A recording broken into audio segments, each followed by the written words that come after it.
Por eso hoy recibimos a Fernanda Vallejos, que es economista de la Gran Macro y que nos acompaña en el piso. Fernanda, ¿qué tal? ¿Cómo estás? Muy bien, ¿y vos? Hace tiempo que queríamos que vinieras, hacía bastante ya que no pasabas por Infobae TV. Desde febrero, creo. Ah, bueno, bastante tiempo. Ah, bueno, perfecto. Bueno, Fernanda, quiero empezar, me gustaría charlar con vos de varios temas y también tocar algo del tema político, porque además de tu trabajo profesional como economista, también sos una persona muy involucrada en la militancia política. Y yo quería empezar preguntándote por este tema que estamos viendo nuevamente en el panorama financiero. Tenemos dólar, tasas, ¿no? Y la pregunta es un poco, ¿quién crees que gana en el mediano plazo? Porque con las tasas de interés en estos niveles estamos viendo obviamente una retracción del crédito. Indudablemente, a tasas más altas la gente no está sacando y las empresas no se están endeudando. Pero, digamos, el resultado de esas tasas altas es que el dólar está quieto, con lo cual las expectativas inflacionarias disminuyen respecto de lo que de cómo venía hace unos meses, ¿no? Bueno, de todas formas, hay varios economistas que dicen, bueno, cuidado porque esta combinación en realidad no es sostenible. O sea, no podemos mantener todo el tiempo las tasas altas y no podemos tampoco mantener todo el tiempo el dólar planchado. ¿Para dónde vamos? Mira, lo cierto es que efectivamente la política de suba de tasas tuvo que ver y tiene que ver con generar un efecto de contención de lo que llamamos la preferencia por el dólar, digamos, ¿no? O sea, en principio paraste la presión del precio del dólar. Y efectivamente ha sido una política efectiva en el sentido de ofrecer un estímulo para permanecer, para que las carteras permanezcan en pesos y ha dado buenos resultados en ese sentido. Por otra parte, algo que es importante señalar, porque me parece que hay mucho de mito construido en torno a esto en la Argentina, a diferencia de lo que puede suceder en otros países del mundo, la tasa de interés no es una variable determinante respecto de la evolución de la inversión. De hecho, el grueso del crecimiento de la inversión en los últimos años está explicada por las políticas activas en materia de financiamiento productivo que lleva adelante el Estado puntualmente, y a partir de la reforma de la Carta Orgánica del Banco Central, una de las líneas centrales tiene que ver con aquella que a partir de la resolución del Banco Central obliga a los bancos a destinar el 5% del volumen de sus depósitos a tasas y plazos regulados para el financiamiento productivo, con un énfasis especial en cuanto al destino vinculado con las pymes. Con lo cual, me parece que lo que tiene que ver con la inversión productiva está contenido por ese lado. De hecho, la semana anterior la presidenta acaba de anunciar la oficialización de un nuevo programa que es el Fondear, es un fideicomiso que va a destinar 10.000 millones de pesos que se adicionan, digamos, a los 53.000 y pico, casi 54.000 que se colocaron a través de la línea que mencionaba antes del Banco Central. Y esa misma línea para este semestre tiene previstos un poco más de 23.000 millones de pesos extra que se estarían colocando en cuanto a financiamiento productivo y un monto semejante para el segundo semestre del año. Con lo cual me parece que ahí no tenemos una dificultad, ¿no? El gran determinante de la inversión tiene que ver en realidad con el sostenimiento de la capacidad de consumo, ¿no? La consolidación del mercado interno. En la medida en que la demanda efectiva esté consolidada, las condiciones para la inversión están dadas y, por supuesto, se refuerza, digamos, ese efecto primario, brindando condiciones favorables en cuanto al financiamiento a través de estas políticas que señalaba antes. Pero Fernanda, vos haces hincapié una vez más en una de las grandes fortalezas, digamos, de estos 10 años, digamos, de sostenimiento económico, que es el consumo. Pero hay se están vendiendo menos autos, la CAME también anuncia que los comercios están vendiendo cada vez menos. O sea, esta subida de tasas, porque está bien, vos haces hincapié en el tema de la inversión, pero bueno, la realidad es que el ciudadano después de a pie dice, bueno, está bien, pero a ver, hay mucha gente que hoy lo hemos visto el último fin de semana largo, obviamente el nivel de gente que ha salido ha sido algo menor. No es un gran indicador lo que sucedió en el último fin de semana largo para sostener la hipótesis de que el consumo está en baja. Tomo datos recientes. Me parece que hay varios elementos, ¿no?, para analizar qué es lo que está pasando con el consumo. Lo cierto es que las últimas encuestas, tanto de ventas en shoppings como en supermercados, hasta el mes de marzo por lo menos dan cuenta de que no hay, si se quiere, no hay una fenomenal expansión, pero tampoco hay una retracción en el consumo. Estamos hablando de niveles de crecimiento de las ventas, de la facturación, entre el 34 y el 30%. ¿Como la inflación? No, en realidad no. La inflación, está bien, la inflación del INDEC no, ahora con la nueva medición, pero digo, si uno toma todo lo que la inflación Congreso, la inflación de todas las consultoras, más o menos. Ninguna, y si haces una ponderación de todo eso, no se llega a ese nivel de inflación. Pero digo, incluso suponiendo que tomamos la peor medición, sí, que esté en el entorno del 30 y algo %, como es por ahí la del Congreso, con la carga de intencionalidad política que conlleva, indudablemente, en el peor de los casos estamos hablando de un consumo sostenido, digamos, ¿no? Que no está creciendo demasiado, pero tampoco, es lo que yo decía antes, tampoco hay una retracción en el consumo por ese lado. Sí es cierto, digo, hay un escenario que lo tratamos, si querés, en un capítulo aparte, en lo que tiene que ver con el sector automotor, que obviamente digo, parece que es materia a la que hay que prestarle atención y ocupación. Y por otra parte, lo cierto es que aún cuando en estos primeros meses del año, en el primer trimestre, el consumo no haya sido el componente más dinámico, lo cierto es que no puede menos que esperarse una mayor dinamización del consumo a partir de los meses siguientes, porque es cuando vamos a estar sintiendo el efecto de paritarias, que se están cerrando en torno del 30%, por cierto, de manera bastante normal y tranquila, al contrario de todo lo que se decía en los primeros momentos en que se abrió el proceso de paritarias. Por supuesto, digo que va a acompañar esto la actualización del resto de los ingresos, como por ejemplo la asignación universal por hijo, como todos los años, digo, ese conjunto, digo, de políticas de ingresos que sostiene y avala el gobierno nacional, son lo que en última instancia también apuntala el consumo, que ha sido muy robusto en todos los años previos y que seguramente va a seguir siendo un componente importante. Y por otro lado, como componentes de la demanda, porque también digo, nombramos el sector automotor, que ha tenido una performance mala, digamos, en los primeros meses del año. Lo mismo sucede con el sector de la construcción, y acá también hay que señalar que la obra pública es un otro elemento importante, elemento dinamizador, como lo fue el año pasado, y este año están proyectados 80.000 millones de pesos en materia de obra pública, de infraestructura, que conjuntamente con el plan Procrear, que ha sido el elemento más significativo para la actividad del año pasado, indudablemente también van a estar impactando en la evolución de lo que suceda con ese sector. Fernanda, ¿el gasto público se puede recortar o no? ¿O se sigue expandiendo? Porque hoy ya cuando uno mira los niveles de gasto público y los va viendo con la evolución, uno mira que por ahí el gasto público incluso, está comprobado que en términos de Producto Bruto hoy tiene mucho más impacto, mucho más peso de lo que tenía hace años. Ya estamos hablando de un gasto público que supera el billón de pesos, o sea, el billón de pesos anual.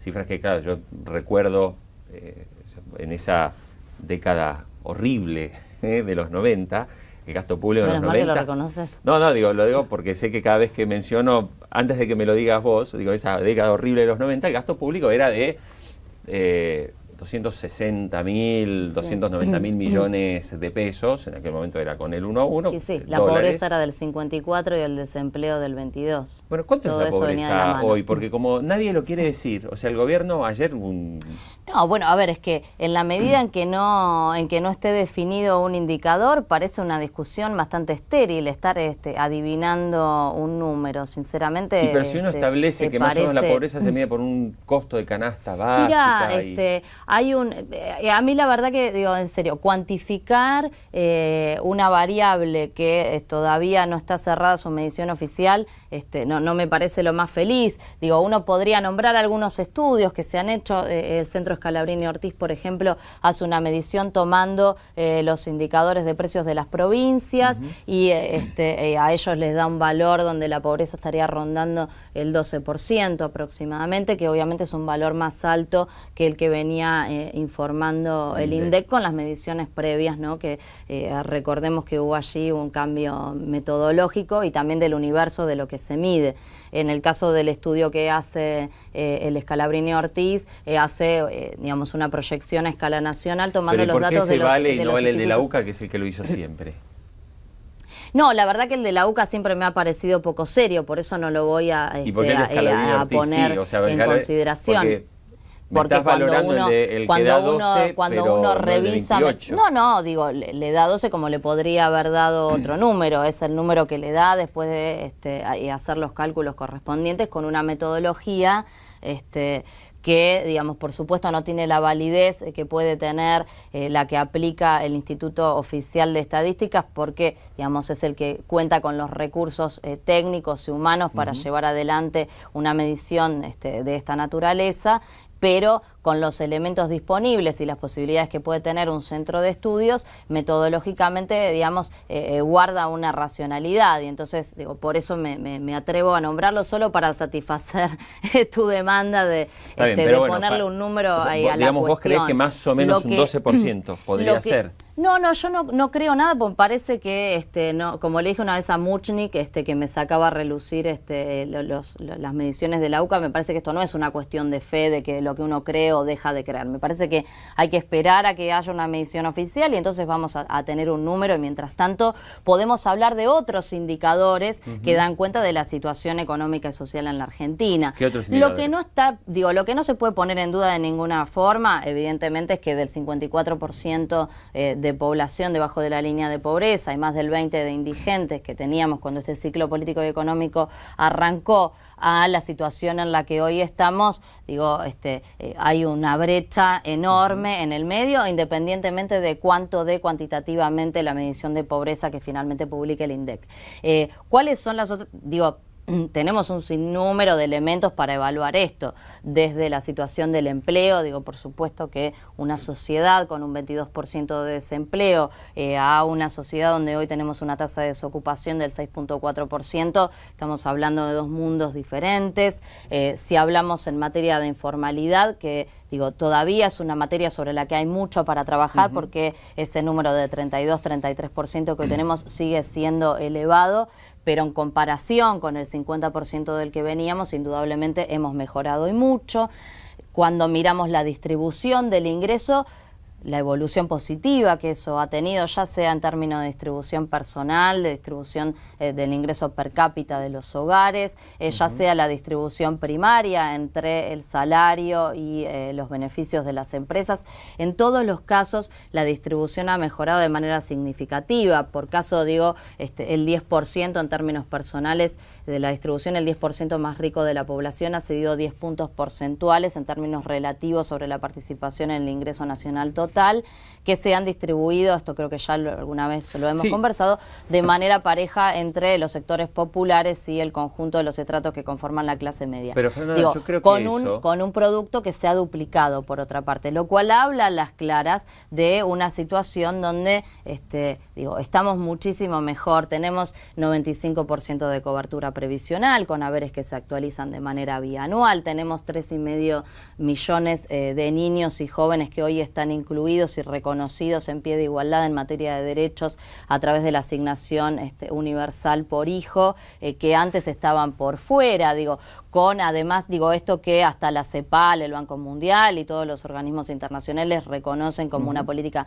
de suma importancia, lo que ellos denominan como políticas de transferencias condicionadas, ¿no? Por el impacto que además tiene sobre la salud y sobre la escolarización de los niños. Fernanda, pero a ver, yo creo que, digo, hay coincidencia absoluta, digo, hasta un economista totalmente opositor no deja de reconocer que, bueno, que o sea, el trabajo social, sí, que la distribución del ingreso hay una coincidencia absoluta en una retórica un poco disfrazada, pero la verdad es que lo que hoy se está intentando instalar es un lugar que pareciera no ser de tanta coincidencia, que uno interpreta que lo que se busca poniendo en duda un montón de cuestiones que son inobjetables es claramente generar un clima, generar un ambiente propicio para la reversión de un montón de estos avances que deben ser considerados como un piso del cual la sociedad argentina no debe estar dispuesta a bajarse. Claro, lo que te estaba diciendo es, hay coincidencia en que en todos esos aspectos, en aspectos sociales, de distribución del ingreso, un montón de cosas mejoraron, pero bueno, también es cierto que seguimos siendo un país que tiene una alta inflación, que finalmente los sectores más bajos, digo, recién estaba mirando, prácticamente 25% de aumento en los medicamentos. Digo, y a ver, yo soy una persona de clase media, voy a comprar un antibiótico y lo pago más de 100 pesos, hasta yo me sorprendo. ¿Qué pasa cuando va una persona que gana mucho menos que lo que gano yo y finalmente esa persona también tiene que pagar ese antibiótico 100 pesos? O sea, todavía es lo que hay muchas cosas y me parece que si el gobierno no aborda de una vez por todas la inflación para volver a tasas de 3, 4% anual, de tal manera que justamente la mejora de esa progresividad que se dio durante una buena parte, que nadie le niega, digo, entre 2004, cuando empezó esa mejora, hasta 2008, todo el mundo percibió una mejora real. No, poca no es inflación, hasta el 2008, es hasta hoy. La mejora en la redistribución 2008 del ingreso es pongamos, persistente y pongamos permanente. 2010, pero No, es hasta el empezó, último trimestre que tenemos medición, hasta el último del año pasado. Pero Fernanda, recordemos que cuando se empezó a tocar la inflación, la distribución del ingreso no tiene nada, digo, me parece que es un dato significativo justamente porque no está sujeto a ningún tipo de cuestionamiento. Digo, estamos hablando de una masa nominal de ingresos que se distribuye proporcionalmente de determinada manera. Acá no hay deflactores en juego, no hay nada. Digo, es un dato inobjetable y ha mejorado de manera persistente a lo largo de todos los años. Sí, pero sobre todo en los 2 últimos años se percibe que como consecuencia de una mayor inflación, que ahora el propio gobierno con la nueva metodología reconoce que es superior, con lo cual tendría que incluso decir, bueno, sí, la verdad que el dato anterior... Es cierto que los niveles de inflación, ya lo hemos hablado, ¿no? Digo que los niveles de inflación son altos en las últimas mediciones. Digo, acá consideramos que en los primeros meses del año ha impactado fuertemente el efecto de la devaluación de fines del primer mes del año.